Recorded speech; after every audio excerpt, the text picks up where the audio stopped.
vlog is starting off a little different. It's not really like a vlog.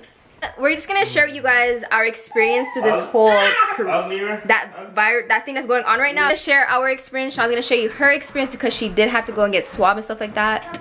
So yeah. So the whole house had to go on isolation because I thought it was an interrogation. It really does look like one.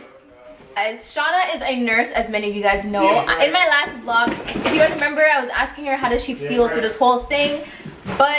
And I made a comment saying, well, you're in mental health, so you're probably not going to experience it. Well, guess what? It doesn't matter what sector you are in, you have a chance of being exposed to this thing. How about you don't have to work in the hospital? Just but I know, but I'm just talking in the hospital setting. I'm just talking about that right now. Okay, so I was exposed to someone that had the coronavirus. They didn't know they had it. I didn't know that they had it. No one working knew that the person had it. And because of the pre-exposure, we had to go on a 14-day quarantine. Anybody that came in contact with that person for 10 or 15 minutes or more, there's a possibility that you could have contracted whatever it was that they had. We don't know if the person contracted it before or after they were working, but just as a safety precaution, everyone that came in contact with them had to go on a 14-day quarantine. And it was rough, especially because I found out a few days after I've already been going in and out of the house and trying to keep my distance from people, but I did come in contact with friends and stuff like that. Lyra was one of the persons that I was interacting with from day to day. Pretty much everyone in the house. Yeah, everyone in the house, and I was concerned, obviously, because I'm like, holy shoot, what if I brought something back and infected everybody, and then like that was gonna be on me. So I low-key felt guilty. So for a few days we all had to be isolated in our room, and then Lyra got really sick. We're bringing her to emerge because I picked her up from her grandma because she wasn't feeling well, and she kept in the car crying out and grabbing her mouth. So I thought she just didn't want to be in the car seat, but when we went home and I observed what she was doing a little bit more, I figured she had a sore throat. So every time she would swallow, it would, the way my tongue just went just now. Every time she would swallow, it would hurt. So that's why she kept grabbing her mouth and crying. And then I noticed like she was making like her saliva drip out of her mouth.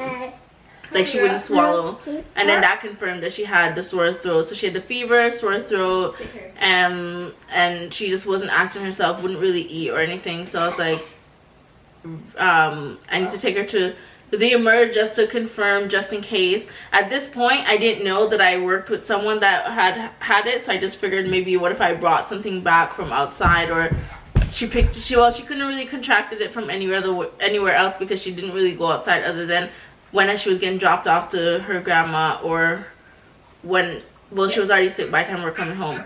So anyways, on the way to the emerge, they were screening at the door, and they just said she probably just has a regular fever. She has a higher risk of getting something if she comes in the emerge, so just go home and monitor. If she starts to get short of breath, and treat with Tylenol. If she starts to get short of breath, then bring her back to the hospital, because that's what they're more concerned about. Because even if she did have the coronavirus, there's nothing that there's no treatment for it other than symptom treatment. So like if you have a fever, trying to get the fever down. If you have a cough, like, you know, I guess, well, cough medicine is not really good, but it's just managing your symptoms, stay hydrated, anything to build up your immune system. So on the way back to the car, I got a call from my work, and I was wondering why they were calling so late, so I answered the phone anyways. And then it was actually my occupational health, and that's when I found out that someone that I worked with, or from work, I came in contact with someone who tested positive. So as a precautionary, they had to put us on the 14-day quarantine. So the effect that this thing has that a lot of people don't really understand, like people just think like this is like a free vacation, I don't have to work, I'm gonna still get paid through EI and all this stuff. Like it's so much deeper than that, especially for the frontline staff that actually have to go into work and still take care of people. And every time you go into work, you're pretty much putting yourself and your whole family at risk. So it's like I get frustrated when I see people partying or still when I go outside and I'm driving and I see people walking, I'm like, okay, I know it's an open area and you're free to walk, but like if you do not have to go outside of your house, do not go outside of your house. What ended up happening was that there was a lot of staff that came in contact with this person, so there was a lot of us that was off. There was so much of us that was off that we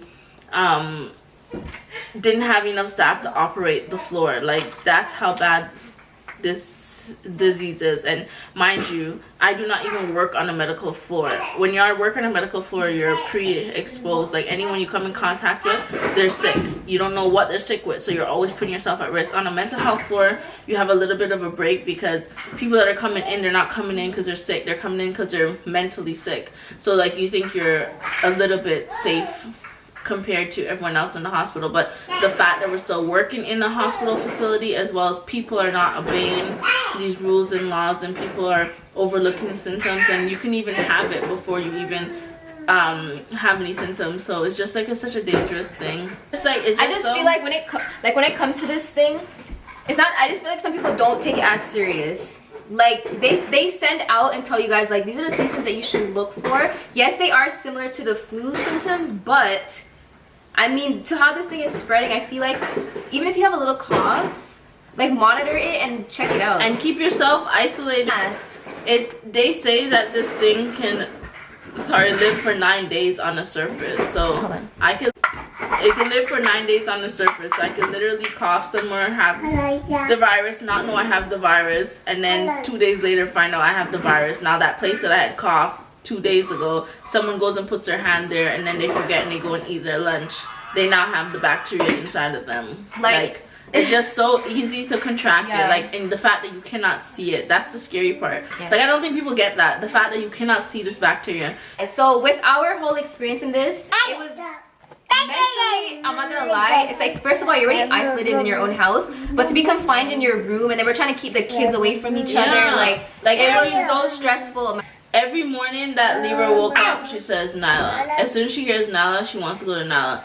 And like, my door doesn't have a lock on it, so I'm like fighting to keep her in the room. And the two, like, when they see each other from a distance, because sometimes we'll see each other in passing, like I'm going downstairs or Nisha's going into the room, or we're both going into the washroom. Yeah, they're so excited, and it's literally like, we had to hold them and pull them apart, and they're crying. And it's like, they don't understand, they're so young. Yeah, all they want is each other and just to play. And it's like, we have to keep them separated. And like, to be confined in a room, especially when your room doesn't have the resources you need to entertain yourself. Like, Ziggy had to lend me his TV because I didn't have a TV in my room, because naturally I don't care for a TV, but when you're bored out of your mind, like, yeah, it was tough. And then with all of that, it's like, she had to go and get swabbed. How was that experience? Okay, yeah, so I had to go and get swabbed because I'm frontline staff and I'm high risk. And also because they want to, and because I was having symptoms, actually. I ended up getting sick as well. Thank God my swabs came back negative. But the swabbing part, oh my God, the swab burnt so bad. What it feels like is like, you know when you accidentally like pull fluid up your nose, like by accident, how it burns, the back of your throat burns. Imagine that burning feeling, because that's what it feels like when they're pushing the swab, because it's a nasal pharyngeal. So they go down through your nose, down into your throat from your nose. So like, it just burns the whole way down. Like, and it's not like a light little burn, like it's a burn, and it like, it hurts. And then naturally you tense, and then when you tense, you constrict the airway. So then she couldn't get it through. She's like, I needed to go down further. So then I'm like, in the midst of the burn, I had to like release and like not tense, and then she went deeper, and then obviously that hurt more. And then finally she got it. So I guess after your results, they just made her get tested. We didn't have to get tested because they said if she comes back positive, there's a chance everyone might have it. Is that what they said? Yeah, because if their resources are so limited, they're only testing people. Like, there's literally a shortage on swabs. Yeah, like mandatory. So if you're not showing symptoms, they won't waste swabs to test you. Because no one in the house, no one else had any cold or anything. At one point, we were kind of freaking out because Nala had a cold and her fever went up, but I think that was because she was teething. because the next day she was perfectly fine. Or just like a regular flu or whatever. Yeah, but I feel like it was the same day that I brought Lyra to the hospital. Nisha actually went to the hospital and with came back home half an hour before I went with Lyra. And then because you just want that peace of mind to know that, like, you know, okay, she's good. Yeah, and then we had to stay away from my dad. Anyone that's older, they have a higher risk with the that whole thing. With the thing. So, but that's my experience. Swab burns, room will mud you, and you could literally be exposed when you least expect it. Without even knowing it, when you least expect it. Yeah. I asked Shauna if she was comfortable sharing her experience, just because, like, I feel like people need to be sharing their experience so that people can see how serious this is, because it is serious. Like, I see people on my social media still having gatherings or like partying and stuff like that, and it's just like some people show symptoms and there is a few people that don't show symptoms or just not showing symptoms yet. Yeah. And then the thing is, like, soon my 14 days is up where I have to return to work. I'm gonna be like 10 times more paranoid when I go to work now. Like, usually I wear regular clothes when I go to work, but when I go to work now, I'm gonna be wearing my scrubs and my shoes that I could bleach wipe down. Yeah. Because, and even at work, resources are so limited. We only, I heard apparently we only get one mask for the whole shift. That's crazy. And you don't get, and the thing is, prior to all this thing going on, proper PPE and like proper, what's the word? Like the way you're supposed to do things in order to like the safe best practice, the way of doing things is when you one mask per issue pretty much. So if you enter a room and you use the mask, once you're finished doing whatever you're doing, you're supposed to take the mask off. And if I'm going to another patient, then I take a whole new mask, because you're not supposed to bring because if I put that mask on and I go in that patient's room, whatever germs is in there, I now have it on the mask. And then I'm going to go in someone else's room and bring that germs into that room. So really, you're supposed to take your mask off with every new patient. Hence why I said wearing masks and stuff to the grocery store and the gloves, it just doesn't make any sense, because you're just cross-contaminating. Yeah. I see a whole bunch of them on the sidewalk and everywhere. Yeah, that's the next thing too. Gloves are, if you go in a parking lot like Walmart, the other day we went, me and Ziggy, the whole place is full of gloves. And someone's like, who's supposed to clean this up? Like, no one's gonna want to touch those.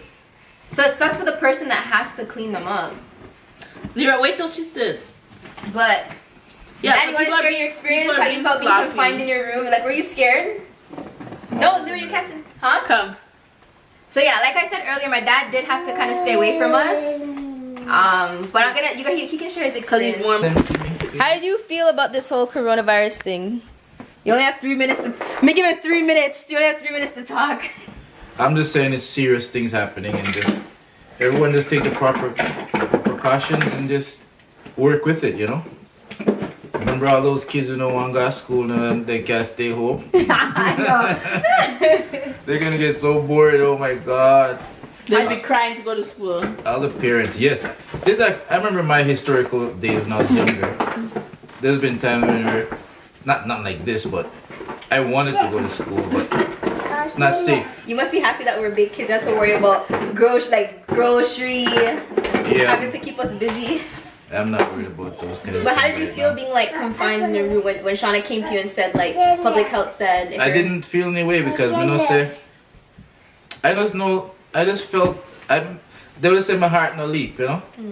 So I know everybody in here would have been okay, because we're not really all that socially out there doing stuff. The boxing break. And it's not only because of this this virus why we're exercising proper measures and stuff. We always have our Dettol and disinfectant and things, you know, so little baby them about, so, you know. So in kind of a way, I guess we have a head start. So a lot of people don't have a head start. Nisha never knew what Dettol was. Are you stupid? Yo, Daddy, let me tell you guys something. You see, that was Shauna that cut you off. Daddy and Shauna has been bothering me. That's the next thing too, okay? When we are confined in the house, we just bump into each other like this, and then they just pick on me. But anyways, Making you tough. Making me tough for what?